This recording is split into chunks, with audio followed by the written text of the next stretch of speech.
Anta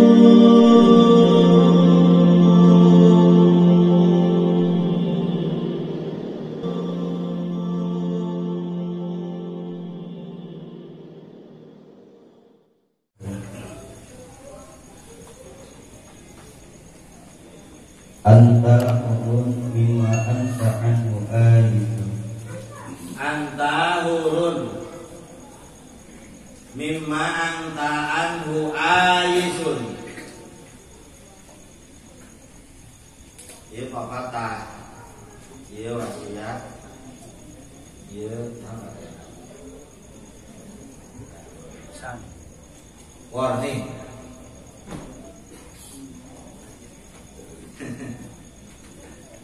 Tiga jalma-jalma anu bener-bener hayang Allah. Hirup-hirupna sadaya-dayana umbar nafsu, juga marah. Anta hurun mimma anta anu aisun.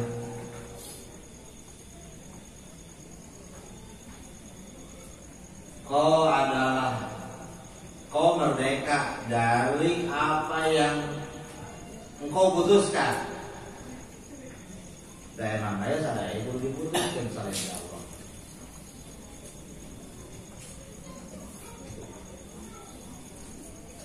Tapi sebaliknya, kan? Wa abdun lima anta lahu qamin. Wa abdun lima anta lahu qamin. Tapi sebaliknya engkau adalah budak dari apa-apa yang kau inginkan. Mun orang aya mobil, sok diperbudak teh eta ku mobil. Sok mun orang aya awewe, sok diperbudak teh ku eta awewe. Diperbudak. Ya nanti pegang-pegang remnya tuh.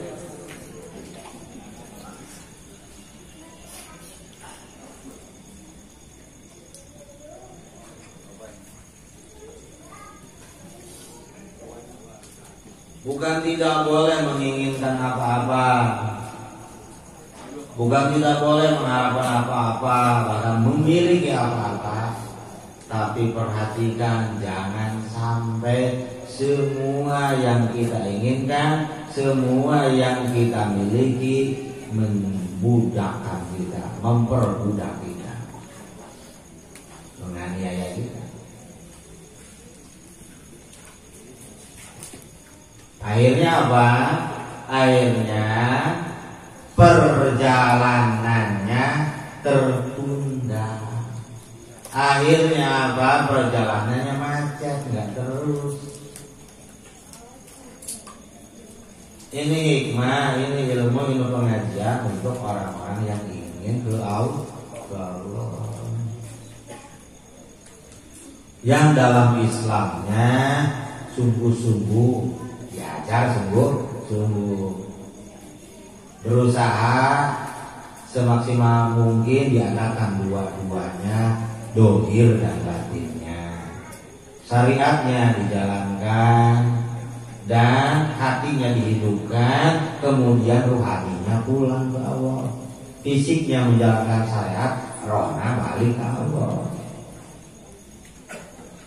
Ini sebetulnya begitu Islam itu. Cuma mungkin menyangka sebahagian besar muslimin itu yang namanya Islam itu hanya ibadah yang dilakukan oleh fisik saja. Yang padahal sebenarnya Islam itu dohirun wa batinan. Dohirnya melaksanakan syariat yang diajarkan, yang dicontohkan oleh baginda Nabi Sallallahu Alaihi Wasallam, juga batinnya mengikuti baginda Nabi Sallallahu Alaihi Wasallam, yaitu melakukan perjalanan ruhani. Kalau Kanjeng Nabi mi'rajnya semuanya dengan fisiknya, tapi kita harus harus melakukan dengan rohaninya.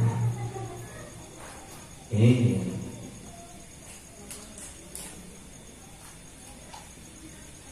jadi kayaknya Islam itu hanya bacaan. Jadi kayaknya Islam itu hanya gerakan-gerakan yang padahal semua syariat yang kita lakukan, yang diatur aturannya oleh fikih, itu hikmahnya untuk mendorong hati kita hidup dan mendorong rohani kita pulang ke Allah. Lain hanya saukur ngagugurkeun kewajiban. Kira-kira sekarang di masyarakat terlihatnya ibadahnya itu hanya untuk menggugurkan kewajiban, ibadahnya itu hanya untuk mengejar-ngejar keinginan, kesejahteraan dan surga kelak. So, kayaknya seperti itu. Iya apa enggak? Iya apa enggak? Iya apa enggak? Kok bisa tahu? Pernah meneliti? Enggak, karena kita sendiri.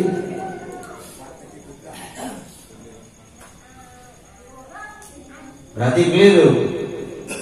Keliru enggak? Keliru.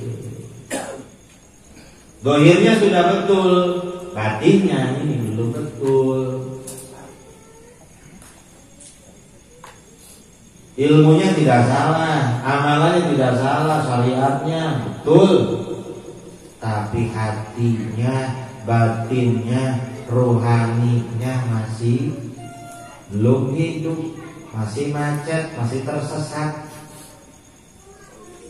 Kalau saya istilahkan dulu itu batinnya masih terpendam, tidur di dalam gua, dan harus ada salah seorang penolong, Ratu Adil, juru selamat, menembus ke hutan belantara dan masuk ke gua itu dan membangunkan kita yang lagi tidur di dalam gua itu.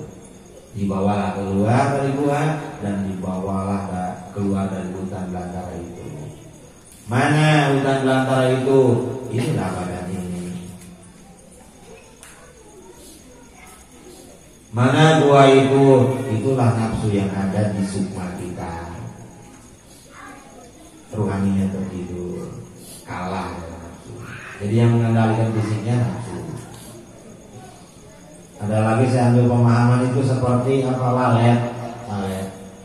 Walet sawah dulu walet, tidak ada anunya, tidak ada hasil yang banyak kotorannya. Tapi kemudian setelah ditaruhi telur kapinis, kemudian dianggremi oleh walet itu dan kemudian jadilah anak kapinis itu, kemudian besar dan akan dengan tersendirinya waletnya tersingkir. Begitu juga kita. Kita mendapatkan tauhid, mendapatkan cahaya ke hati kita, rohani kita mulai bangun, mulai terlahir, atau bahasanya bangun atau terlahir.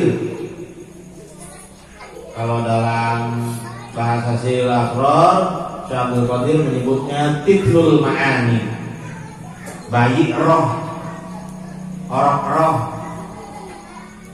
Jadi orok itu ada dua, bayi itu ada dua, ada bayi fisik, ada bayi ruh, bayi rohani. Setelah mendapatkan cahaya, itulah mulai bangun atau terlahir bayi rohaninya, atau disebut tiflul ma'ani. Membesar, maka akan kalahlah nafsunya. Begitu juga dalam kita lihat dalam contoh alam ini, ini setelah membesar, dewasa dan walet akan hilang. Dengan sendirinya yang berkembang adalah kapinis menghasilkan. Itu begitu juga kita. Kita harus punya agama, berusaha lahir terserah dari orang muslimin atau Yahudi, kan terus perjalanannya begitu. Ada yang di lingkungan muslimin maka menjalankan sebagai seorang muslim. Lingkungan Yahudi nanti diyahudikan oleh orang tuanya. Dalam muslimin pun kan, kebanyakan baru luarannya saja. Hanya orang-orang tertentu yang ahli ibadah, ahli ilmu, bahkan nasab dunianya ada, baru itu bagus sampai batin. Kalau keumuman masyarakat terlihatnya itu agama itu melaksanakan agama itu hanya menggugurkan kewajiban, bukan target. Tidak ada targetnya.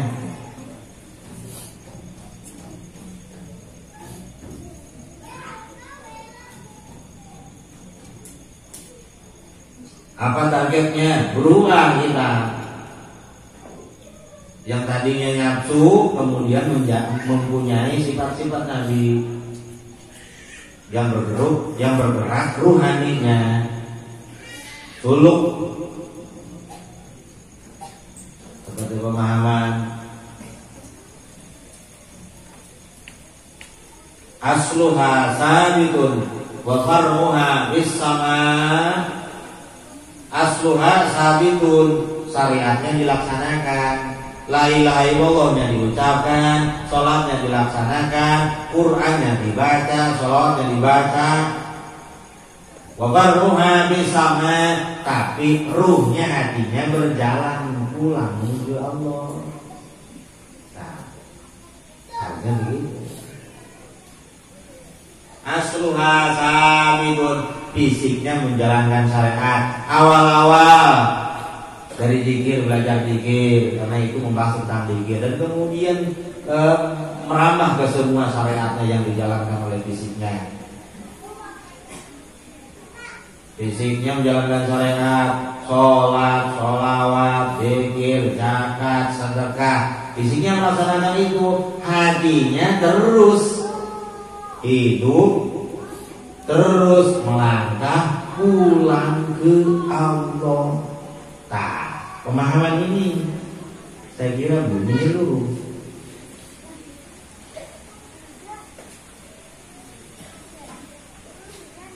Seolah Islam itu hanya gerakan-gerakan dohir saja.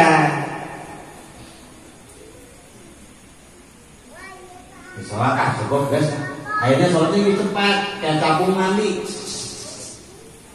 Nah, bebas, gugur kewajiban. Ini apa ini? Mungkin bisa disimpulkan kayaknya Allah butuh itu ke ibadah kita.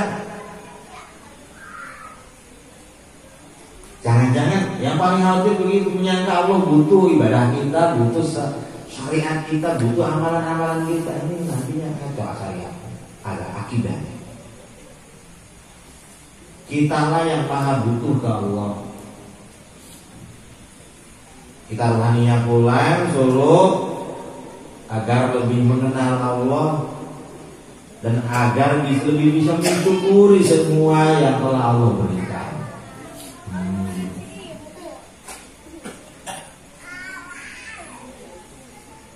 Jangan lupa tuh pemahamannya seperti itu. Agama zahir dan batin harus dua-duanya ada. Syariat dijalankan oleh fisiknya, thariqat dijalankan oleh ruhaninya. Dua-duanya baru jalan. Dua-duanya baru upaya di zahir syariat, upaya di batin tarekat. Terus ruhaninya pulang dengan dua jalan ini, sampailah ke hakikat atau usul.